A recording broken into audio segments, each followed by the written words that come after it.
সমুখত উপনিৰ্বাচন কোন হ'ব বঙাইগাঁৱৰ অগপৰ প্ৰাৰ্থী বঙাইগাঁও অগপৰ অসন্তুষ্টি দূৰ কৰাৰ চেষ্টা কেন্দ্ৰীয় নেতৃত্বৰ বঙাইগাঁও অগপৰ বিসম্বাদৰ বাবে টিকট নাপাব নেকি ফণীভূষণ চৌধুৰীৰ পত্নীয়ে বঙাইগাঁৱত 1985 চনৰে পৰা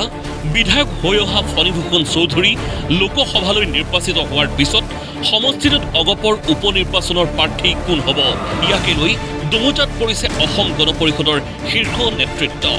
সাংসদ ফণীভূষণ চৌধুৰীৰ পত্নী দীপ্তিময়ী চৌধুৰীক উপনিৰ্বাচনৰ প্ৰাৰ্থী দিয়াৰ বিৰোধিতা কৰিছিল বঙাইগাঁও অগপৰ সভাপতি বিজয় সিংহ আৰু শৈলেন চৰকাৰে এই বিৰোধিতাৰ পিছতে এতিয়া তৎপৰ সভাপতি অতুল বৰা বঙাইগাঁও অগপৰ মাজত উলম্ব বিভাজন দেখি সংকট মোচন বৈঠকত বহিল অগপৰ কেন্দ্ৰীয় নেতৃত্ব প্ৰাৰ্থিত্ব কেন্দ্ৰিক সংঘাত দূৰ কৰাৰ চেষ্টা সভাপতি অতুল বৰাৰ বৈঠকৰ অন্তত অতুল বৰাই ক'লে বঙাইগাঁও অগপত নাই সংঘাত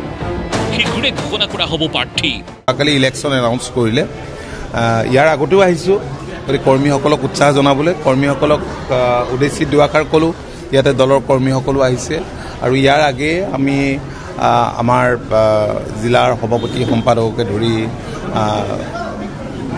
দলৰ নেতৃস্থানীয় ব্যক্তিসকলৰ লগত আমি কথা বতৰা পাতিলোঁ নাই কোনো কাৰণতে নহয় আমাৰ মাজত বিসম্বাদ নাই কোনো দুটা তিনিটা ভাগত বিভক্ত নাই অলপ দিনৰ পিছত গমেই পাব নিৰ্দলীয়ভাৱে শৈলেন চৰকাৰে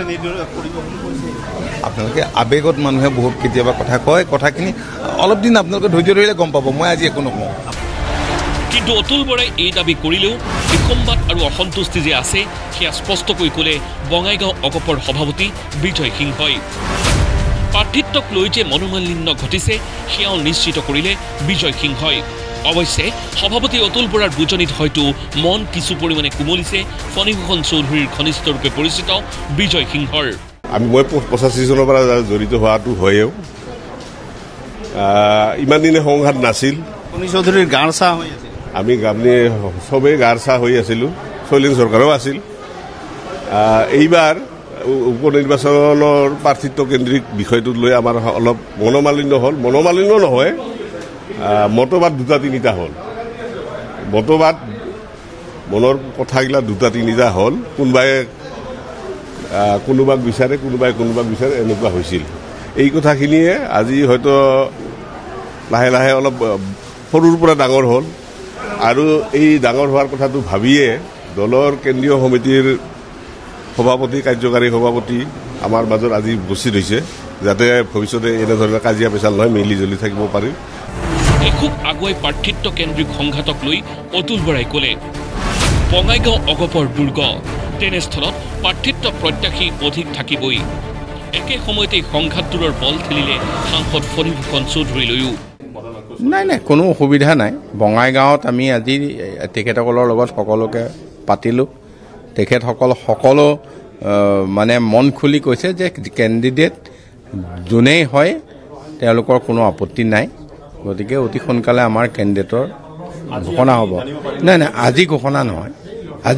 নহয় আজি লগ পাইছোঁহে গতিকে অতি সোনকালে হ'ব আৰু বঙাইগাঁও কেণ্ডিডেট লৈ ভাবিব নালাগে নাই তেনেকুৱা আপোনালোকে গম পাব খুব দুই এদিনৰ ভিতৰতে আজি আমি সকলোৰে লগত প্ৰাৰ্থীটো নোলালেহে আমি চিন্তা কৰিব লাগিলহেঁতেন যে এই সমষ্টিটো এটা অগপৰ দুৰ্গসদৃশ তাত দেখোন এজনহে প্ৰাৰ্থী ওলাইছে এই কথাটো আমাৰ কাৰণে চিন্তাৰ বিষয় হ'লহেঁতেন গতিকে আজিৰ দিনত সেই কথাটোত আমি অকণো চিন্তিত নহয় কাৰণ আমাৰ দলৰ কৰ্মীসকল শৃংখলাবদ্ধ এতিয়া প্ৰাৰ্থীৰ নাম ঘোষণা কৰাৰ পিছত বঙাইগাঁও অগপৰ স্থিতি হ'ব লক্ষণীয়